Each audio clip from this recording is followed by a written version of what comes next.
Salam sukses semuanya, sahabat Global Express. Untuk kesempatan kali ini, saya akan coba share tutorial pembuatan booking Arwil online khusus customer Global Express. Pertama, akses dulu situs Global Express di www.g-indonesia.com/albinio. Setelah di halaman login, input username dan password yang sudah diinfokan ke email customer masing-masing.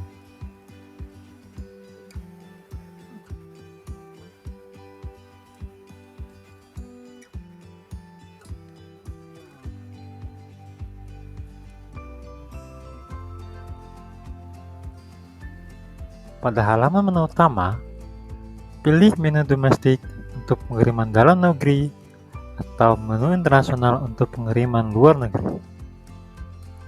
Kita akan coba dengan pengiriman dalam negeri atau domestik. Klik Add New Entry untuk pembuatan Arwil terbaru. Pada servis pengiriman, pilih servis yang ingin dipakai. Servis reguler, servis global sampai atau pengiriman dalam 1 hari, servis SMS atau sebelum makan siang, same day service atau pengiriman di hari yang sama, atau servis ekonomi untuk pengiriman dengan tarif termurah. Saya di sini akan coba pakai menu reguler, servis reguler. Kemudian klik lanjutkan. Kemudian akan tampil untuk form pengiriman Arwil online. Di sini untuk pada bagian form sender, pada bagian akun nomor sudah terisi otomatis untuk nomor akun masing-masing customer. Di bagian sender name, input nama pengirim. Kemudian pada kolom referensi juga di input, atau boleh di strip apabila ada referensi. Pada menu address, masukkan alamat pengirim.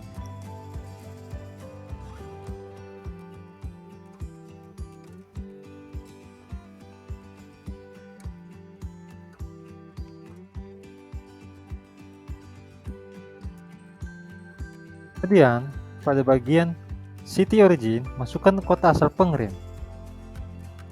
Klik nama kota asal pengirim, akan muncul suges nama kota yang dipilih. Kemudian klik pada pilihan tersebut. Kemudian masukkan kode pos, dan kemudian juga masukkan nomor telepon pengirim. Untuk nomor telepon pengirim wajib diisikan. Lanjut pada bagian receiver atau penerima. Pada bagian company name, masukkan nama perusahaan penerima.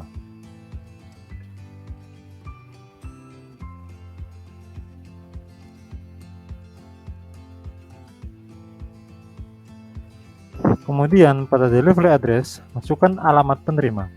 Detail alamatnya seperti nama jalan, nomor rumah, ataupun dengan juga kecamatan serta nama kota penerima.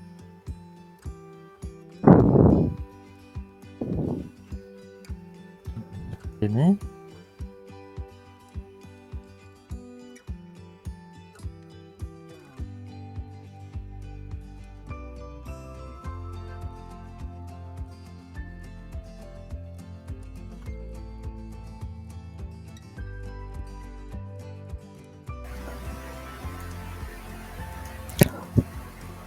pada city receiver, masukkan nama kecamatan atau nama kota tujuan. Di sini saya coba masukkan dengan kecamatan sesuai dengan alamat, yaitu Kecamatan Lengkong, Bandung.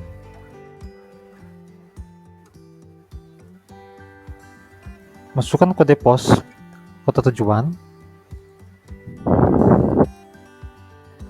nama penerima tujuan,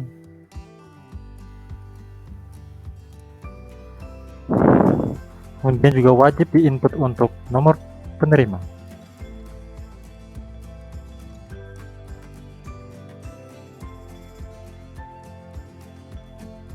Lanjut pada bagian shipment details. Pada bagian service, pilih salah satu tipe pengiriman, dokumen, atau paket. Kemudian pada bagian shipment insurance, pengirim wajib mengasuransikan kirimannya minimal dengan harga barang 500.000. Contoh saya masukkan di sini. Kemudian ditentang pada bagian preminya. Muncul untuk dengan total asuransi atau harga asuransi yang akan ditagihkan. Pada bagian order fee atau packing airport dan charge, di sini boleh dimasukkan order fee-nya senilai dari harga packing tersebut, atau boleh dikosongkan saja dengan input 0 rupiah. Pada bagian full description of content, masukkan deskripsi barang yang dikirimkan. Contoh untuk paket, saya misalkan untuk sampel baju pakaian sini, sesuai dengan barang yang dikirimkan ya. Dan di bawahnya ada payment type atau tipe pembayaran. Untuk customer gerai atau untuk pembayaran cash, pilih di bagian tunai. Untuk customer corporate kami yang per bulan, pilih di bagian berlangganan. Pilih collect apabila dengan sistem COD atau collect on delivery, ataupun dengan pilihan cashback, yaitu pembayaran melalui aplikasi cashback. Di sini saya contohkan untuk pembayaran lewat tunai.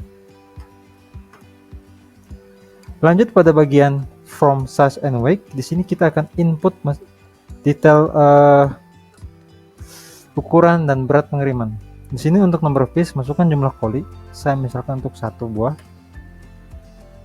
Untuk berat kirimannya, di sini untuk berat pengirimannya minimal 1 kilo, atau kita input dengan 1.0. Dimensi barang.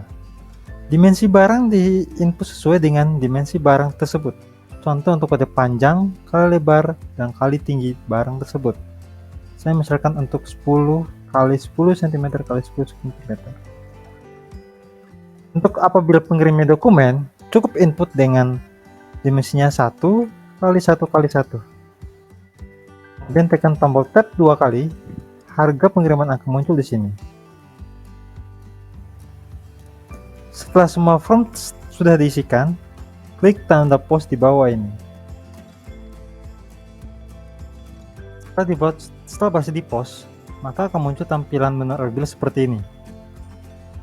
Pembuatan rebill terbaru sudah pernah dibuat, akan muncul seperti ini dengan nomor rebill 1615206.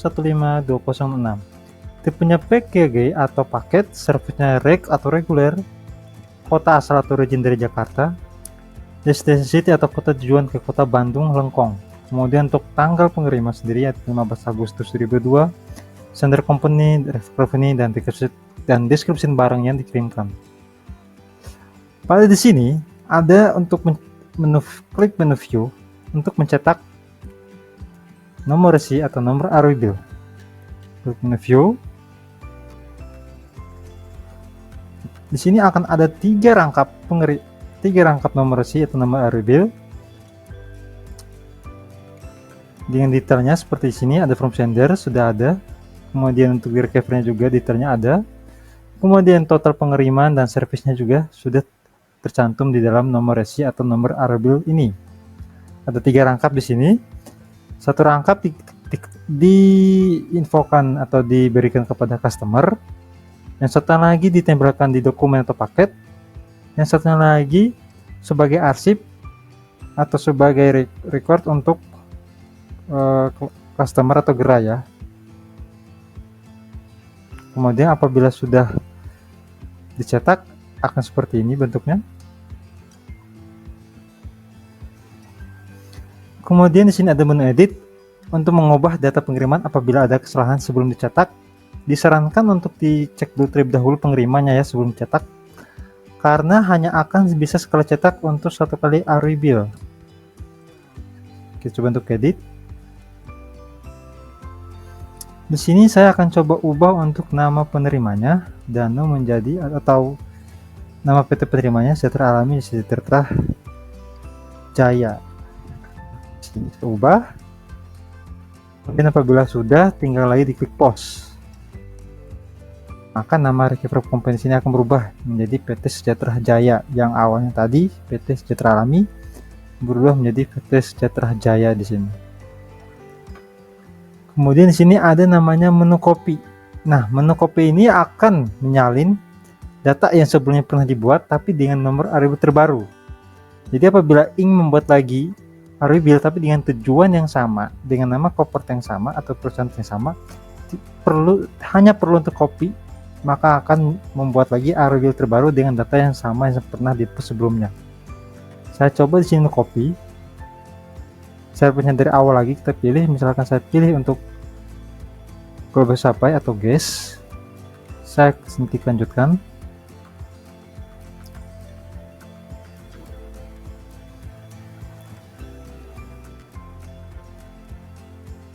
Nah, maka akan muncul tampilan form pengisian seperti awal pembuatan tadi, tapi di sini datanya sudah terinput otomatis dengan data yang tadi array yang kita copy sebelumnya.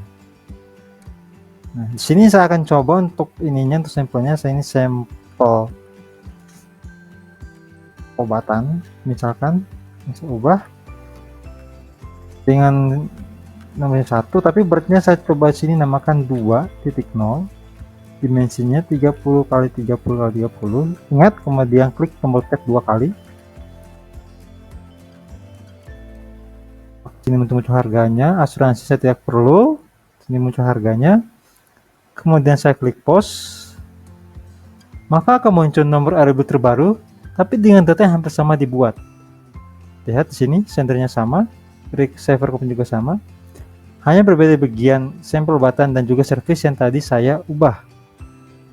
Pas diklik view atau cetak, maka akan kelihatan untuk total pengiriman karena beratnya sendiri sudah 6 kilo dan totalnya sendiri berubah di sini. Nah, tadi adalah cara-cara apabila ingin mengcopy, memakai fitur copy dengan array yang pernah diberi sebelumnya. Cara ini diperuntukkan untuk lebih cepat dalam untuk input data dengan data yang sama. Baik, untuk pengiriman domestik saya pikir sudah selesai. Nah, kemudian saya akan coba untuk pengiriman internasional di sini. Kemudian kita akan coba membuat array online untuk pengiriman internasional atau luar negeri. Caranya hampir sama seperti pengiriman dalam negeri, yaitu klik add new entry di sini. Nah, pada di sini kita pilih dulu untuk destination country tujuan atau negara tujuan. Saya akan coba sini untuk ke Malaysia, ketik saja Malaysia di sini. Nah, di sini. Kemudian untuk from sender hampir sama seperti dalam negeri tadi, kita input nama pengirim atau sender name di sini. Di bagian referensi diisikan, kemudian untuk company name ini sudah default dari profil PT Global Express. Address atau alamat pengirim, ini saya coba Jalan Jagakarsa 100 Jakarta. Origin city atau kota asal kita input juga sama kayak tadi, Jakarta di sini. The post dan juga nomor telepon di sini. Setelah form sender sudah diisi, kita langsung ke bagian receiver atau penerima. Di bagian company name masukkan nama perusahaan penerima atau tujuan. Kita sini tadi PT atau di Samsung LTI Asia. Kemudian sini masukkan untuk alamat tujuan secara detail, mulai dari nama kotanya, distriknya, atau nama jalannya, kemudian juga apabila ada diwajibkan untuk kode posnya.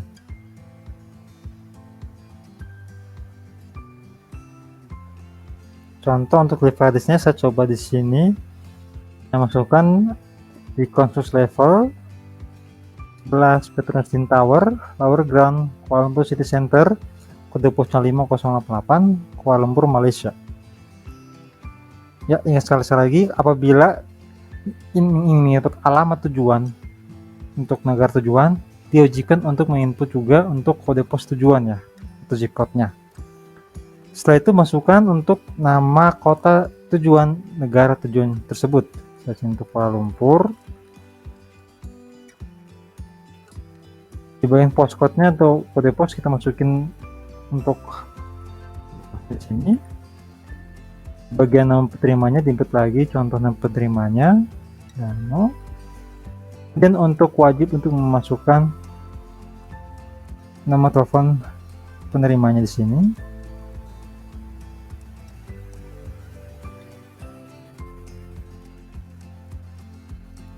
Kemudian apabila di bagian receiver atau penerima tujuan sudah di-input, kita beralih ke bagian shipment details di bagian ketiga.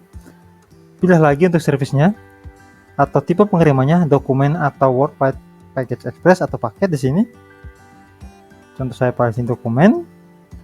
Kemudian untuk transport charge ada untuk pilihan sender, cash, check, kredit, atau external billing dan transfer collect. Di sini transport charge kita pilih untuk kira ini sendiri di bagian sender untuk defaultnya. Kemudian sini ada instruksi pengiriman, asuransi pengiriman seperti jelaskan tadi untuk minimal pengiriman dengan harga value-nya itu Rp500.000. Kemudian nanti tinggal dicentang dengan premi sekitar 3%. Sini saya pindahkan dulu. Kemudian di bagian description barangnya kita input wajib untuk menginput sampel barang tersebut. Contoh saya sini input deskripsinya seperti invoice. Kemudian di bawahnya untuk declared international Word Packet Express Shipment Only. Di sini kita akan ada declared value, sender via TGS nomor. Ini tidak bisa diinput karena akan diinput oleh pihak forwarder. Di servernya kita input. Untuk declared value boleh diisikan di sini. Untuk value-nya sendiri per dolar ya. Untuk dolar sendiri saya coba masukkan untuk dolarnya $10.